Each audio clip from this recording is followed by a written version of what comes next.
Se oli sitten siinä oli ollut joku luutnantti katsomassa siinä vähän matkan päässä. Sitten tuli meidän luo siitä. Niin. Sitten se otti niinku granaatin ja heitti sinne bunkkeriin. Ja sitten se tuumasi. Ei vittu, te vaan ootte oikeesti noin paskoja.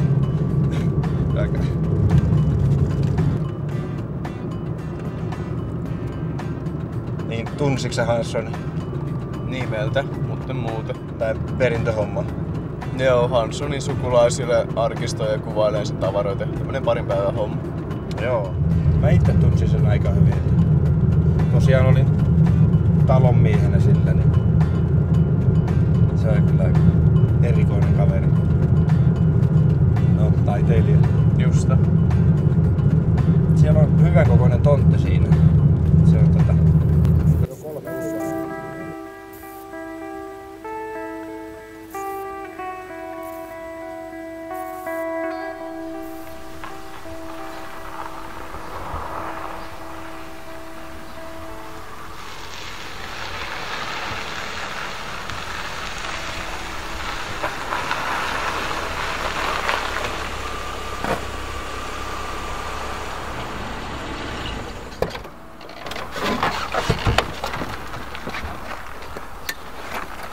Noniin. Tässä tää nyt sit olis. Bill Hanssonin talo. Aika komian näköinen. Joo. Mennäänkö sisään? Joo.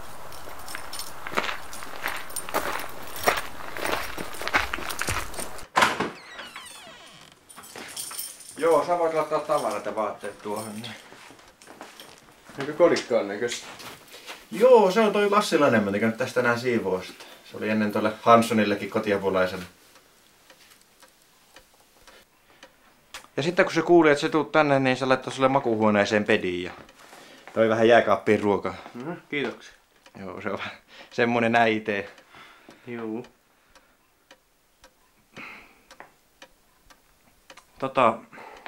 Kiinnostaisiko sua nähdä Hanssonin työhuone? Se on tuossa ylhäällä. Joo, käydään vaan katsoa. Mennään sinne päin.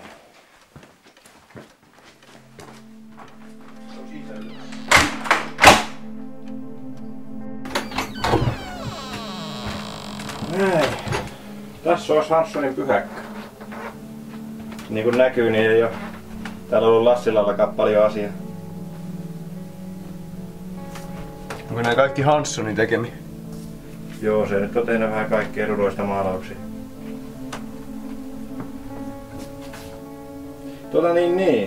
Käydään katsoa lopupaikat läpi, niin ennen kuin mun pitää lähteä. Selvä.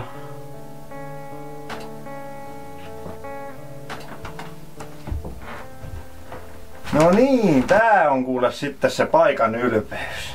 Oikein puusauna. Että se on... Tätä mä oon itsekin päässyt pari kertaa kokeilemaan.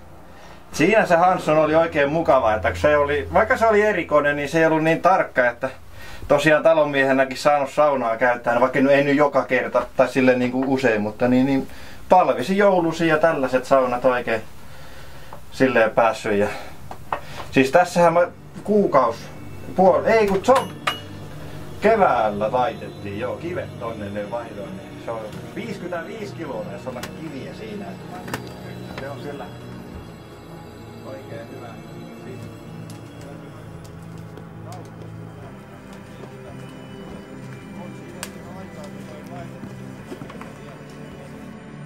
Nää on nää puusaunat. Muuten tykkääkö Elias puusaunoista?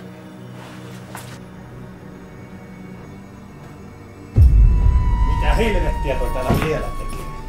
Tuosko se Kyllä, saatana, kaikki jätetään niinku paskat puolestaan. Meissä vaan jo pihalle apuu siihen johtuu.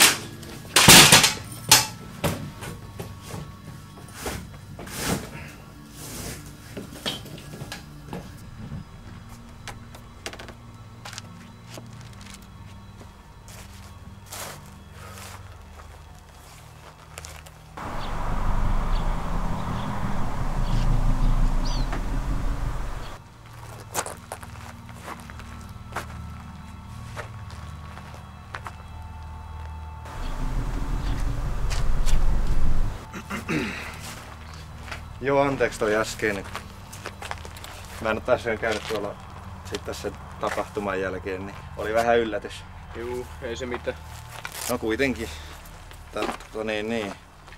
Joo, mun pitää nyt tästä lähteä, että No, siellä on jääkaapissa ruokaa, että jos kaipaat vielä lisää niin, tai pissejä tai jotakin, niin tuolla päin on kauppa muutaman kilometrin päässä. Ota nyt tämä tästä vielä, niin voit sitten soittaa, jos tulee jotakin. Mä en ollut tässä kaukana, niin ei oo iso laiva. Selvä. Otetaan tässä nyt sitten. Niin. Tuolta vessasta piti sanoa että kun sä käyt siellä, niin kato ettei se jää sitten, kun sä oot vetänyt sen, niin ettei se jää vuotamaan. Se vesipumppu saattaa kuumeta. Eikä siinä. Sä pärjäät. Juu. Nähdään. Joo, no niin.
Jo muutaman kuukauden olen joutunut elämään epätoivon reunalla. Kaikki mitä teen on paskaa. Olen turhautunut. Mieltäni painaa joka ilta kysymys. Pystynkö koskaan tekemään taideteosta, joka tyydyttäisi mieleni? Jokainen siveltimen veto tai kirjan paperilla tuntuu loukkaavan sieluani. Miksen saa itsestään sitä irti? Miksen? Tänä päivänä huomasin. Pystyn luomaan jotain. Se ei ole kaunista, mutta se tuntuu tyydyttävän minua sisäisesti. Onko tämä urani hienoin taideteos? Tuntuu siltä, että se vie minua, enkä minä sitä. Olenko löytänyt vihdoinkin inspiraationi?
tajusin, että inspiraationa ei tullut minusta.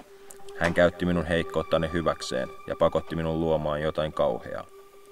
En kestä enää. Olen nöyryttänyt itseäni ja ajanut maailman ennenaikaiseen tuhoon.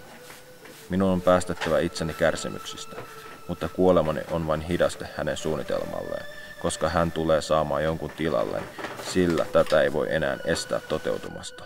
Tämä on kohtalomme. Ja sä olet minä!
Hän on valinnut sinut. Tulet jatkamaan työtä. Älä vastustele. Tämä on kohtalomme.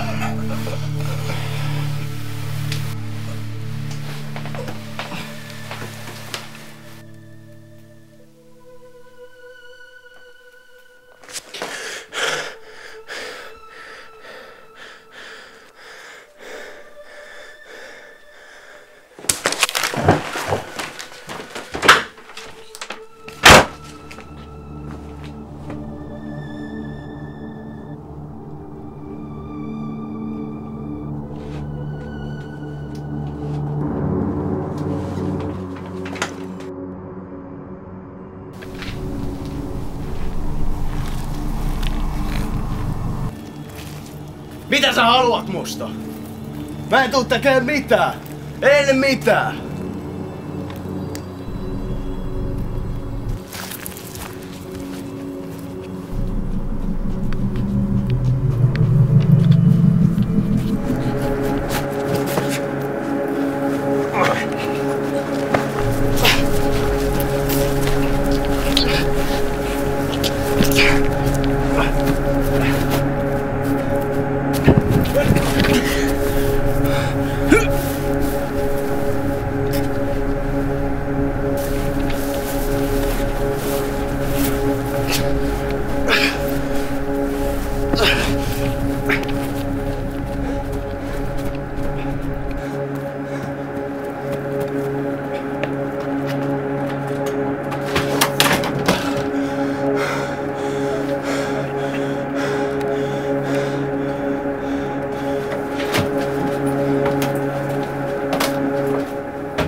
Mitä sinä teet? Lopeta se. En pysty. Tämä on kohtalomme. Et ymmärrä mitä olet tuonut tänne. Taideteoksemme. Minä en tule jatkamaan työtäsi loppuun. Teet jo.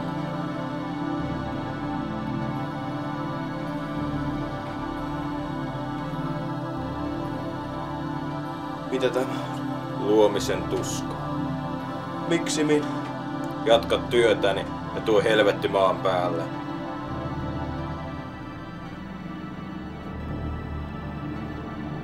Hän on tullut takaisin.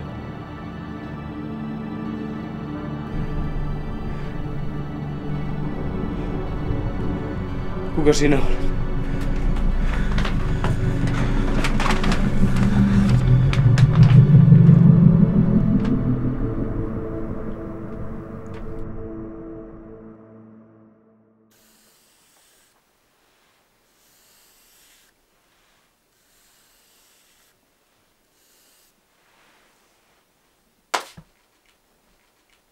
Mitä olenkaan tehnyt?